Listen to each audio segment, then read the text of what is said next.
All right, hello guys, and glad to have you on board again today, as we usually do on those intraday sessions throughout the week. This week was expected to have a PCE or core PCE market catalysts, but turns out we also mentioned that we would have Jerome Powell on the preceding day. Turns out it was yesterday evening, and I didn't really expect the market to make such a big move. But yeah, it turns out that this week's moves has been played already, so we're going to try looking at what it actually plotted on the charts, what kind of strategies are associated with it, and what lies ahead in my personal risk exposition. So here it is. We're going to start with the S&P 500, same old tool. So first things that I was definitely considered as very highly likely, it turns out they were happening even before the PCE number itself. So pay attention to this. As long as the PCE number doesn't do a 180 degree, things look exactly the way we've anticipated. It's just that it's been triggered early for some reasons. To make it clear, the PCE number is going to come before the market opens, the spot market open, and in some perspective, a lot of people might have anticipated that good PCE number just to not be locked out of liquidity when the market opens post PCE. So we'll see all about that, but as long as PCE isn't disappointing for the market, I expect these numbers to don't change too much. We've had what we expected, meaning that the probability of 50 basis point rate hike has gone from 66 to 81, so significant change. It pulled out entirely from the 75%, which I expect to go all the way down to 0 or close to, where if the PCE number turns out to be really good, I mean lower than expected, and going lower on multiple time frames, we should eventually see a pop right in the 25 basis points probabilities, even though normally this shouldn't be significant. It should be just, I think, could be some probabilities to see that. Most of it still remaining at a very high probability to get 50 basis points. Overnight repo still headed down, so no probable changes on that front, at least not for now. So yesterday has been this big move. I expected it to occur for the PCE, but it turns out it wasn't the case. Last time we've had such a pump with the CPI, and all that was part of the plan. So remember that we do the reviews on the weekly updates. So normally you should know about that. Quick recap, we are in probably a weekly pullback, which bullish signals have been triggered on the bottom where everyone was like, oh, we're going to die. And where I told you, I don't give a damn, I'm buying this market. And in the worst case scenario, I'll take a stop loss. And turns out we're headed in validation now. So this is what happens in the background, bigger picture where the low risk scenarios occurred. We do have a nice bottom in here. So I think these has rational probabilities to be the bottom, and we're headed into validation, which means those who took those risks are now out of risk, meaning those who bought in here can now safely move their stop losses below the low point, meaning that their risk is close to 0. And of course, now that risk is close to 0, there's only one probability: either you get the reward, two probabilities. Either you're going to get the reward because you reach out your final targets, or we're going to go back and stop you out the market. This is basically right now the only thing that there is for my personal risk management on those low risk time frames. So the low risk probability is in weekly charts. We've said that multiple times. Whoever turned their heads away to say this is bearish, whatever, just got it wrong. Though when you have the low risk time frame in a weekly, you know that 3 time frames below is where you're going to find flows. We need that this is what you can do on intraday chart trading and stuff like that. So if you want to trade intraday, which we're supposed to take care of on those shorter term updates, then 1 hour is where you do the job. Market flows is basically when you get something that looks like a trend. Remember that this is when the moving average is trading below the context for bullish flows, and the opposite way around, of course. So in here, we're in a bullish area on the weekly time frame, so we don't look for bearish flows. We might just want to follow the bull flows instead. So we've had first move on that bull flow in here. Those strategies for flows are pretty simple. It's just that when you get this, what you want is to trade after a third range boundary. Okay, so this is where we've had the third range boundary for that flow. Following a third range boundary, you want to buy near either the moving average or, in a worst case scenario, the Bollinger Band, the opposite Bollinger Band. So this is where I personally got into buying this flow. It's been very nicely played way above the DCPI, and so far it's been consolidating. We failed to create a third range boundary because we've repushed again with the PCE number, but as you can see, we've just gone from context to context, so I would still be cautious. If for whatever reason the PCE was disappointing and the market were doing a 180 degree, I would definitely consider taking my profits on any rebounds there is, just basically locking on my gains and waiting for the next opportunity, which normally is, in a later stage, buying the lower Bollinger Bands to make the final stage for that flow. Until then, like I said, I don't see too much thing to do but to let existing trades live their own life.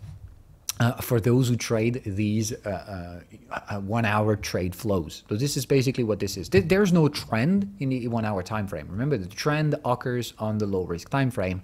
The lowest time frame is definitely weekly, even though monthly actually would be. But the flows we have on the weekly pullback are occurring in the 1 hour time frame, and that's exactly what the market is doing. So as long as the flow goes up, well, just let the profits pile up. Don't take too much risks. It is not the time to go in now, just to make it straightforward. It's the time to let the trades that should have been triggered before the PCE number, when we were trading at the moving average following a third range boundary. You should be bullish until that time if you're a flow trader, and you should still be in that trade because there's no reason to exit. Reasons to exit could eventually occur if we do trade above the context, which I personally think this is where we're headed. So I think we're headed there. I don't know which pace we're going to go right there with. It's just, as long as we're in a flow, you don't control the prices. It's all about volatility management from the market makers. But one thing I can tell you is that generally market flows, and specifically the second flow in a row, is generally breaking a resistance. So I would say we've got an historical resistance in here at 4,200 or so. So this is where I personally will pay close attention to potential bearish signals to eventually lock on partial gains for those flow trades. Like I said, it's about taking profit. Never ever I will consider going against that market and selling for whatever reason there is. Selling is only going to occur when we'll be on the resistant context in the low risk time frame. So here inside the bear context is where I'll consider eventually going some hedging or potential short-term consolidative trades to hedge the portfolio. That's really what this is all about. So for Wall Street, I'm pretty positive for the moment. 10-year yield is another strategy that I'll pay real good attention within the next few days. I sent a message on the weekly update, I think, that I was carefully looking at shorter time frames. Third range boundary alignments, though here this one is on the trend channel. Just give it a second to plot. Okay, so first one in here. Okay, trend channel goes there, there, okay, and there, and then the fourth one came in here, and the last one has been delayed. Third range boundary, context to context, make no new lows, and then we break. So third range boundary has been delayed in here. So I was pretty confident yesterday that even before Powell was talking, that we would have a decent bottom occurring on the 10-year yield. Remember that this is expert stuff, okay? So don't do this unless you know how to. The thing is to anticipate the signal that could occur 3 time frames above. So that would be, we were looking at a trend channel in here. So this was 15-minute context. So we were anticipating daily signals. You need to be able to jiggle with time frames if you do those things. So this basically means I was anticipating a daily signal. Thing is, the daily signal is still not there. So Powell is pushing it down. And as you can see on those daily time frames, there are some interesting levels. We've got the 23% Fibonacci, a first shorter-term support in here. So I wouldn't be surprised if the PCE number created a bit of volatility just to find some nice support. We've got the 50% context. So there is definitely a crucial technical area in here. So expecting that daily signal to come is definitely my plan, but the thing is that as long as I don't get that signal, I think we're in a tricky area. So lots of careful attention on the 10-year yields, and specifically on today's market catalyst. So waiting for today's candle close, and if it does trigger a signal, I'll go back into short selling bombs. which is basically inverse correlated to this. That means I want to see yields going up, which means bond prices will go down, even though, like I said, I will play that move with a much, much lower market exposition than I did on those previous upside moves. Okay, so really that's what this is all about. I'm going to go real cautious on shorting bonds for now and until further notice, but I still think there is one move to go in terms of market yields. We're going to stick it to this. We're going to make an entire podcast about the dollar right by the next few sessions as we're headed into December. And anyhow and anyway, there will be a long year review like we do each and every year that I'll probably schedule for early January or so, in which we're going to look at the weekly, monthly chart time frames, eventually quarterly stuff, which is exactly where the risk limitation is on the dollar. So I'll spare that for further down the line time scales. When it comes to crypto, okay, so crypto, here's what this is all about. I said I would pay a lot of attention to the monthly candle close after the FTX fucking collapse that we've had earlier this month, or in November. So the thing is that, hey, sorry folks, Bitcoin isn't bearish. It isn't closing below the context. Like I said, I would be worried if Bitcoin does close below 14K, which it did not. So once again, look at the charts. They tell you much more trustful stories than the ones on the social medias. I can't just say that message too much. Really, this is all about that. Ethereum, the bullish contexts are far below. So in that perspective, this is not that bearish. Like I said, Ethereum is far more bullish than Bitcoin for multiple reasons. More rational, in my humble opinion, than the ones I've seen circulating on the social media. Same thing for Atom, clearly sustaining a higher low point in here, and as long as it does, I see no reasons to change my risk behavior, meaning that as long as you're in the good projects, more people are willing to buy these instead of the weakest ones, and therefore, even though the global market is in a bearish sentiment, that doesn't mean everyone is looking at lower lows. Some assets are bought just because they're better than the average. It's just what this is all about. I've always said it, there's 95% bullshit in the market because there's fake competition of forked projects who are just similar than the original one with just a few tweaks, but they are very original projects that are the only ones doing what they do best. And these are the Ethereums, the Atoms, the Bitcoins, chain links. I still was expecting Solana, but I said I will be waiting for Solana's monthly candle close. It is closing below the context, so I'm now off on Solana. I still have my position. Like I said, when it's dark gray, when it's black like that, that means I don't sell. My stop loss is at 0, okay? I don't sell, but I'm never going to buy Solana again.